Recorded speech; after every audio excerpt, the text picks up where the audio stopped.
It was in a drafty community center in St. Paul's area of Bristol in 1999 when I informed the largely black audience there that Edward Colston, Bristol's most famous philanthropist, had been a major player in the slave trade. The very next morning, "F off slave trader" was slashed in red paint across his statue in the city center. This began a civic row which has rumbled on ever since. I live in Bristol, and I've taught about slavery in Virginia, the heartland of the Confederacy, so I've seen firsthand how statues can become a lightning rod for racial division and social tension in the country. Now, as a recovering historian who spent most of my professional life studying slavery and racism and trying to make good research more widely available to the public, right now I'm dismayed. I'm just reeling from the explosion of bile, misinformation, righteous indignation, and silo thinking that's characterizing the current controversy over public monuments. So tonight I want to see if we can go beyond the simple polarities and that characterize the public debate. And to do so, I want to tell you a tale of two statues. The first is of Edward Colston, that 17th century Bristol merchant who was the city's most generous benefactor. And the second is dedicated to Robert E. Lee, the general who led the South against the North in the American Civil War during the 1860s. Now, the statue of Lee I want to talk about is in Charlottesville, Virginia, and it's become the site this summer of a serious battle in what's become known throughout the globe as the Statue Wars. So what might a fair-minded historical perspective do to help us better understand what's really at the root of these bitter and sometimes violent disputes? And my contention is that many of the people who want to defend the memorials erected in the honor of these two figures have been sold a pup. They've been sold a phony version of their own actual history. But debunking such fake history isn't enough, because I'm going to argue that the suppression and removal of such statues, though it may well win short-term victories against racism, could be counterproductive in the longer run. So what is Charlottesville? It's hard for people who care about racism to see how Trump's very fine people, as he called them, would be happy to march alongside neo-Nazis and Klansmen in defense of that monument. But many of the whites who want to keep that monument have ancestors who fought and died for the Confederacy. And many of them are now sincerely convinced that the Confederacy stood not for slavery, but for the rights of the southern states to run their own affairs and to defy centralized government control. They see themselves as freedom fighters. For them, Robert E. Lee, the commander of the Confederate forces, is still an exemplar of Southern manhood. They see him as brave in battle and gallant in defeat, a refined humanitarian who, so the narrative now goes, saw slavery as an evil. This is phony history.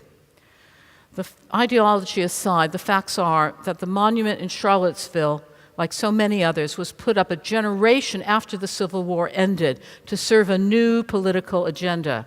It was an agenda put forward by a resurgent Southern elite whose aim was to promote Jim Crow, to promote racial segregation, and to roll back the racial reforms of the immediate post-Civil War era.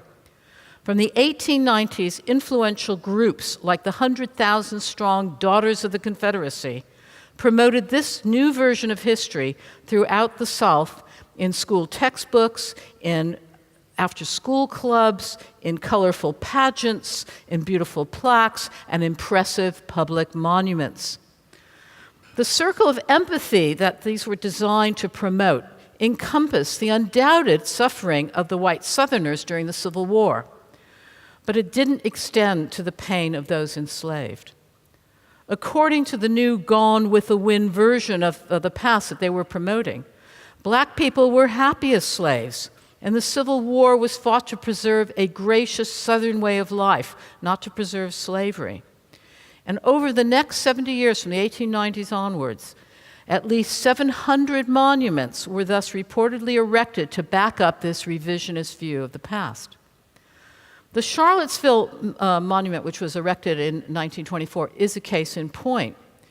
It recasts the charismatic Lee as a man of benign sensibility who fought for the right of the South to rule itself and not to defend slavery. And whilst it's true that Lee did say he saw slavery as an evil, he was a slave owner. He saw abolitionists as troublemakers and revolutionaries. He whipped his slaves. It was also under his watch during the war that the Confederate troops kidnapped slaves and freed blacks who had fled to the North and forcibly returned them to the South and to slavery. More to the point, Lee's much vaunted reservations about slavery had more to do with the way he thought it undermined white morality and not with the suffering it caused to black people. Lee considered black people as inferior to whites and unready for political equality. But the violence erupting over Charlottesville's monument to Lee and elsewhere in the USA also points to deeper divides regarding the way both politics and the past are perceived. As we know from Brexit, evidence-based arguments founded on logic and notions of universal truth cut little ice when set against deeply felt emotions about place and tradition.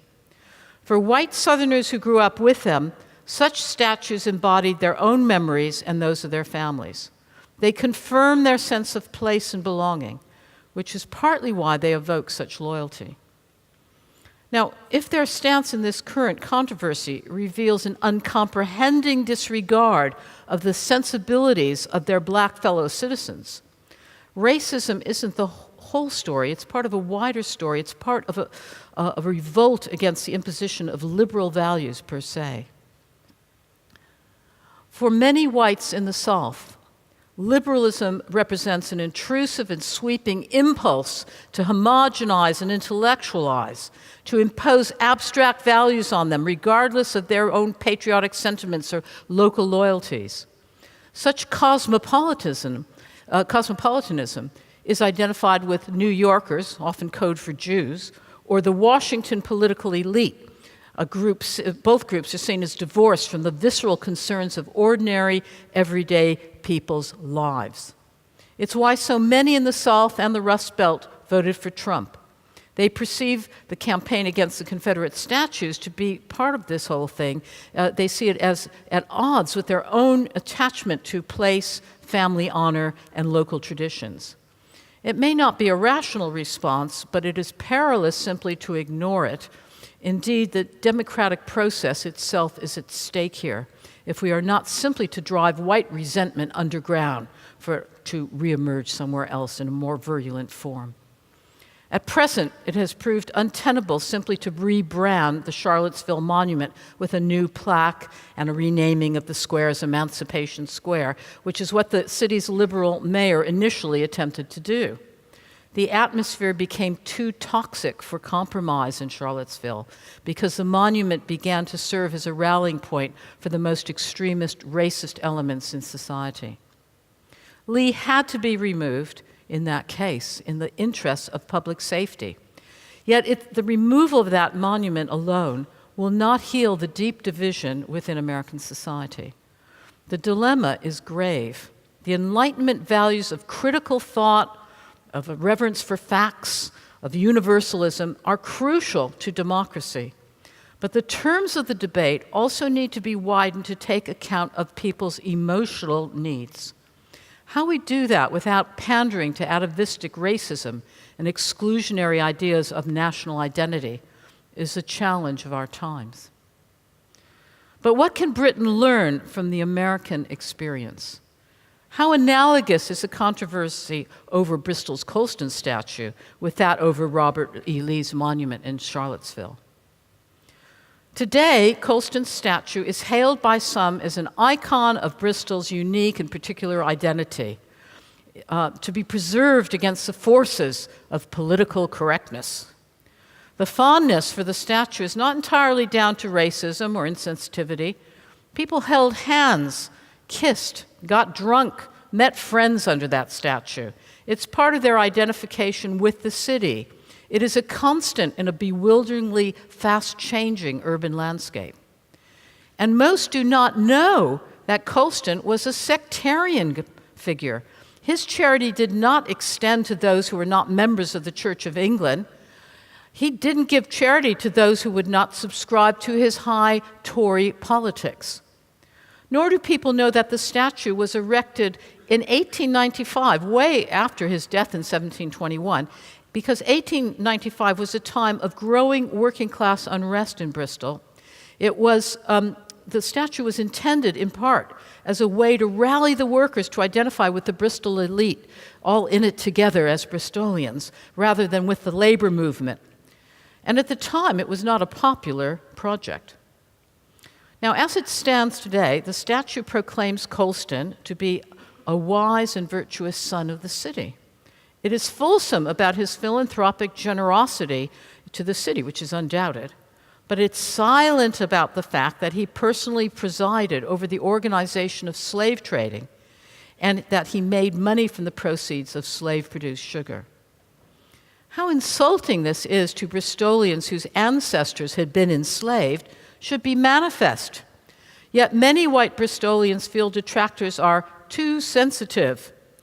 Some make the point that the city also failed to acknowledge that another forgotten piece of history was that of Bristol's white wage slaves, their own ancestors.